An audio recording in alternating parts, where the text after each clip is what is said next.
Hello everyone, have a good day. Welcome to TAU Multipurpose Cooperative Pre-Membership Education Seminar Part 1. Maybe you are asking now, what is a pre-membership education seminar? Why do I need to have this? Before you are going to decide to be a part of the organization, of course you need to educate yourself by knowing everything about the organization. We have a saying that, "Taig ng may alam ang matalino." So, I am here to help you to becoming knowledgeable about the organization where you are aiming to be a part of it. What is a pre-membership education seminar? This is an orientation given to all prospective co-op members.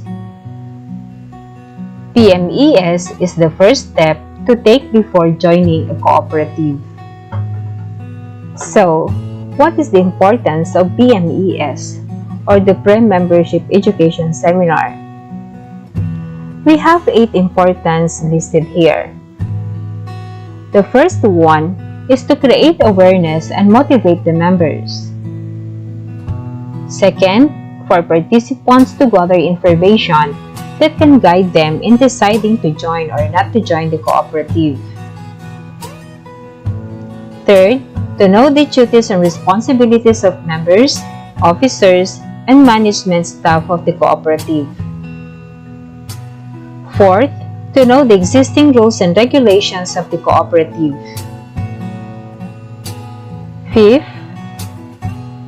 to know the sources of funds in the cooperative. Sixth, to be aware of the cooperative principles and practices. Seventh, to make the participants become responsible members and effective leaders and staff of the cooperatives.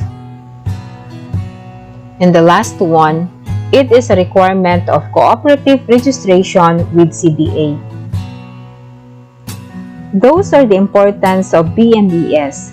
That is the reason why we really need to have this. Maybe you are wondering, what is a cooperative? Cooperative is autonomous and duly registered association of persons with common band of interest who voluntarily join together to achieve their social, economic, and cultural needs and aspirations by making equitable contributions to the capital required and accepting a fair risk and benefits of the undertaking in accordance with the universally accepted cooperative principles. Let's have the objectives of the cooperative in order for us to become fully aware on the purpose of it. The primary objective of every cooperative is to help improve the quality of life of its members.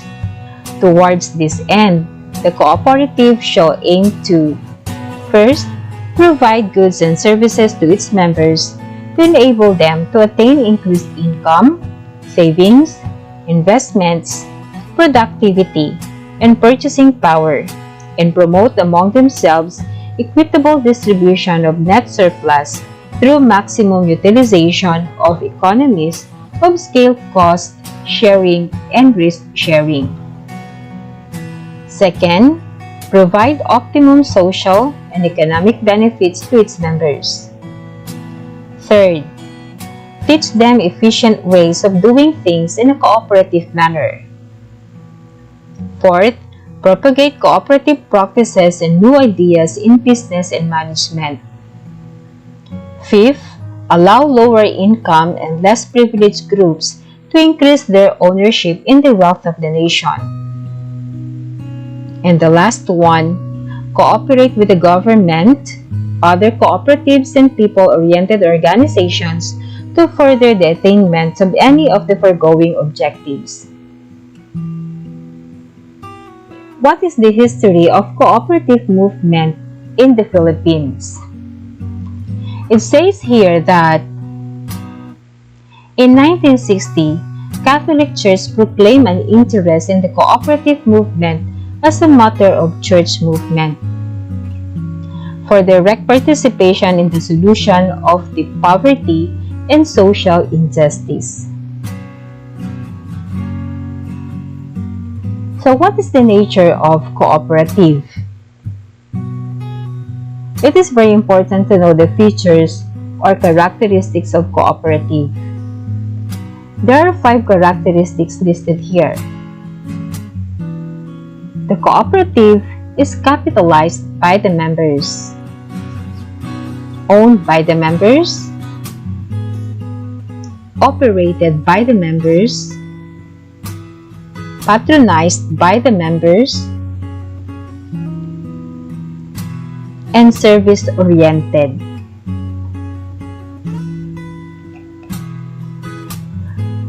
As members, we should know that the principles of cooperative so that we know our limitations, rights, and privileges.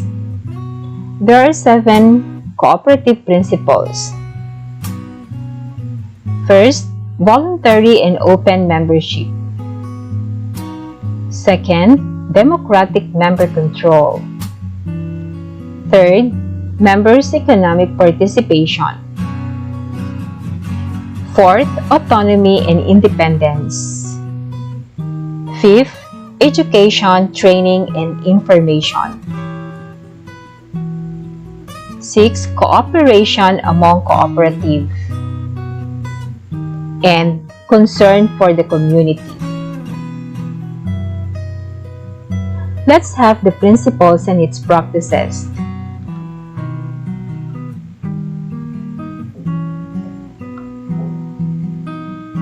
First, voluntary and open membership.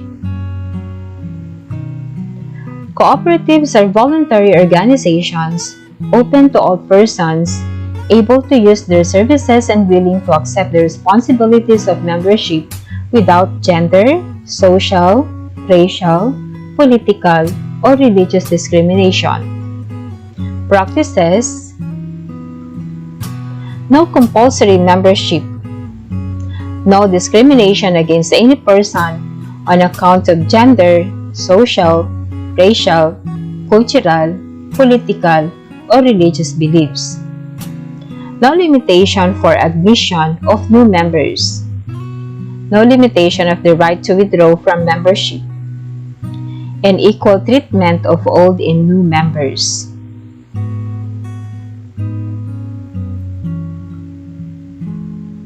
Second principle, democratic member control. Controlled by the members who actively participate in decision-making, setting policies, and have equal voting rights. Practices: one member, one vote. No proxy voting. General Assembly or Representative Assembly as supreme authority. Decision-making by majority of votes. Controlled through regular audit. Third principle, members' economic participation. Part of the capital is usually the common property of the cooperative. Members contribute and equitably control the capital of their cooperative. Develop the cooperative by setting up reserve. Practices: equality of treatment regardless of capital contribution. Members shall receive patronage refund and dividend. Provision and allocation of reserve funds out of the operation of the cooperative. And members subscribe share capital with the cooperative.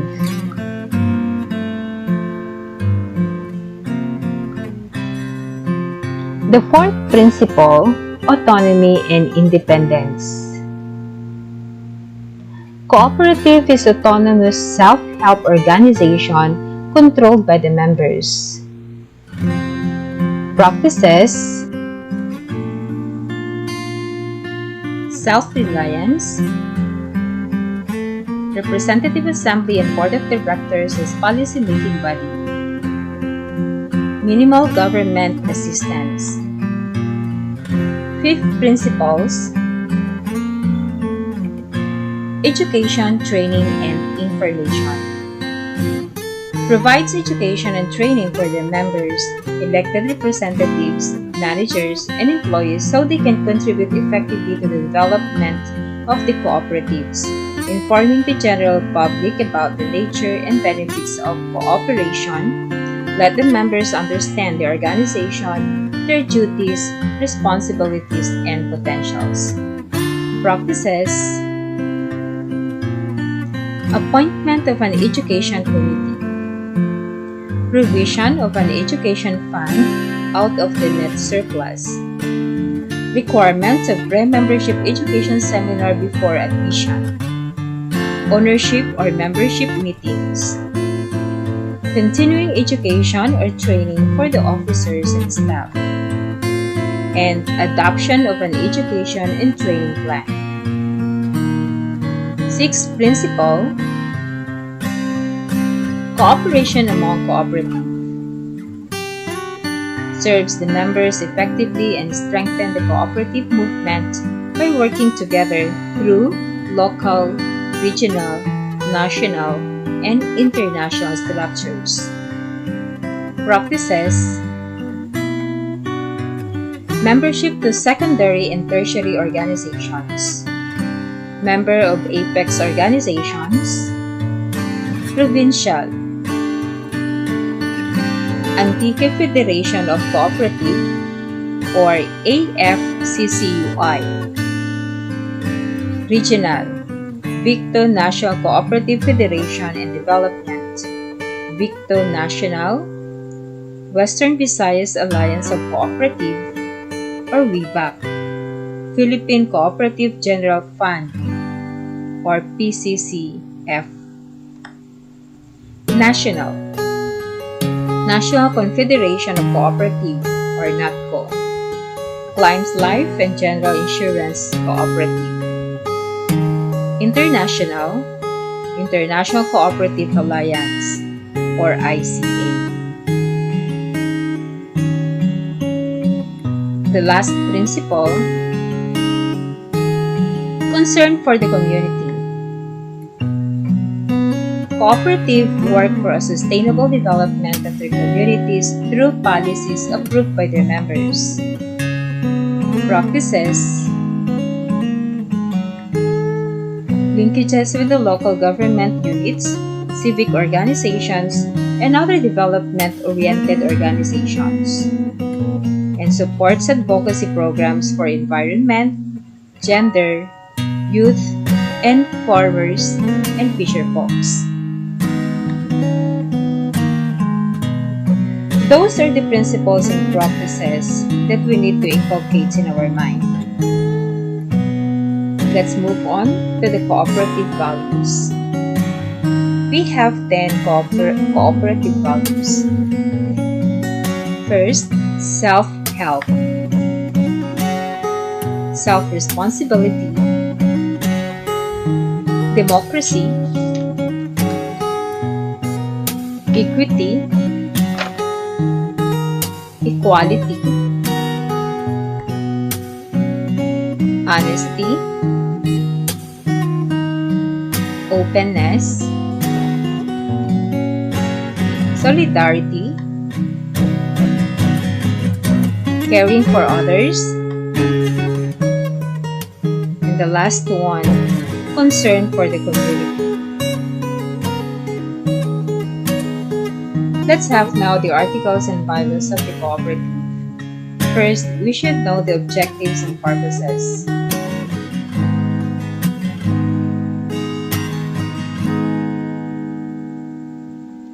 The first objective is to promote thrift and savings. Second, to educate members, officers, and staff. Third, to provide services to members based on common economic needs. Lastly, to gain access to means of production through collective action.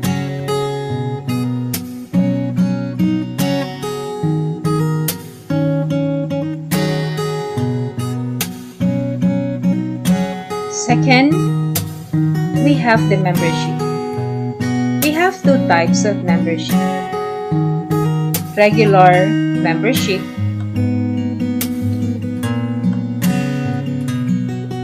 one who has complied with all the membership requirements and entitled to all rights and privileges of the membership. Aged 18 years old and above, with a capacity to contact, has attended the pre-membership education seminar and subscribed and paid the required minimum share capital and membership fee. Second type, associate membership. Persons not belonging to a regular member who shall open a savings or time deposit account. He or she is one who has no right to vote nor be voted.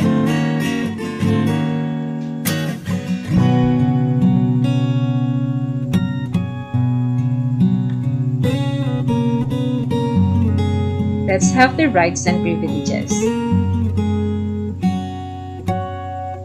Members must attend during general members or membership meetings,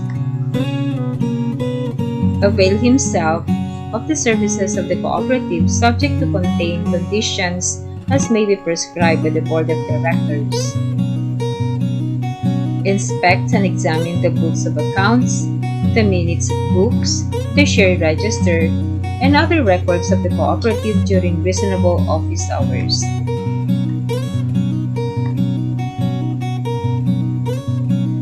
Secure copies of cooperative records or documents pertaining to the account information of the concerned member. Participate in the continuing education and other training programs of the cooperative. And the last one, such other rights and privileges as may be granted by the representative assembly.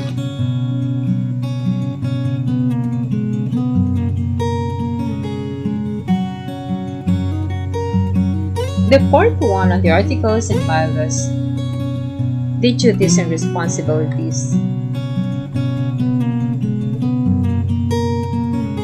Members must pay the installment of his or her capital share. Patronize the cooperatives, businesses, and services. Participate in the membership's education programs. Attend and participate in the deliberation of all matters taken during district or representative assembly meetings.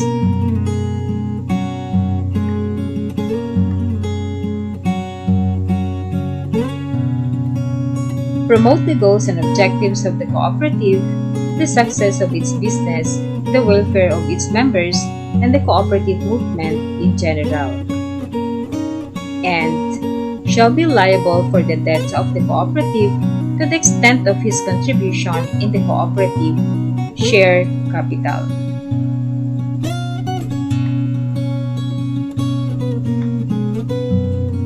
The last one to know in the articles and bylaws is the members in good standing.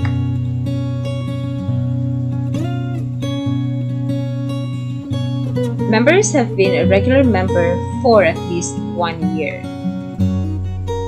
have completed the prescribed pre-membership education seminar or PMES, have no violations of bylaws, policies, rules and regulations, circulars, agreements, and other binding instruments executed with co-op, have made use of the businesses and services of the co-op, have complied with all the obligations, duties, and undertakings of being a member. That is the end of our part 1 in our PMES. Thank you for listening. Always remember to be a part of it. Try to know it first.